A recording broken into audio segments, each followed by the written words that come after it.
आपको पता है कि एलोन मस्क एक बार ना बैंक करप्ट होने वाला था। उसके पीछे का रीजन था कि उन्होंने सारा पैसा स्पेसएक्स में लगा दिया और उसके जो शुरू के 3 रॉकेट थे वो तो हवा में ही, दो रॉकेट्स, आई थिंक 2 रॉकेट या 3 रॉकेट हवा में ही खल्लास हो गए थे, खत्म हो गए थे, 2 या 3 शुरू के। सारा पैसा उसने बर्बाद कर दिया उसके अंदर और वो स्पेस में पहुंचे ही नहीं, बीच पहले ही आग लग गई।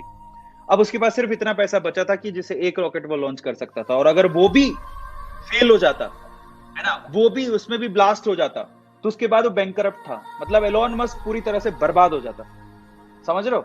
फिर भी उस बंदे ने अपनी जिंदगी भर की कमाई उस लास्ट लॉन्च पे लगा दी, अपनी जिंदगी भर की कमाई लास्ट लॉन्च पे लगा दी। लोगों ने बहुत कहा पागल है, ये पागल आदमी है, लोग बिलीव नहीं करते थे। पता है, आप उसका एक इंटरव्यू देखना, मतलब इसीलिए कहते हैं कि लोगों के 100 मुंह 100 बातें होती हैं।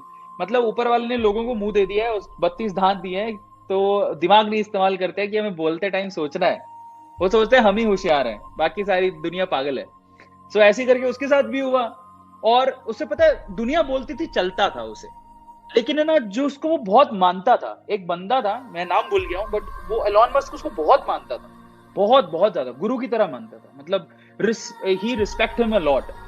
उस बंदे ने जब कहा कि Elon Musk is a mad person, जो अपनी जिंदगी भर की पूंजी बर्बाद कर रहा है ऐसे सपने के लिए जो कभी पूरा नहीं हो सकता, वो कभी सक्सेसफुल नहीं होगा, उनकी थॉट प्रोसेस खराब है, और बहुत निंदा की एलॉन मस्क की।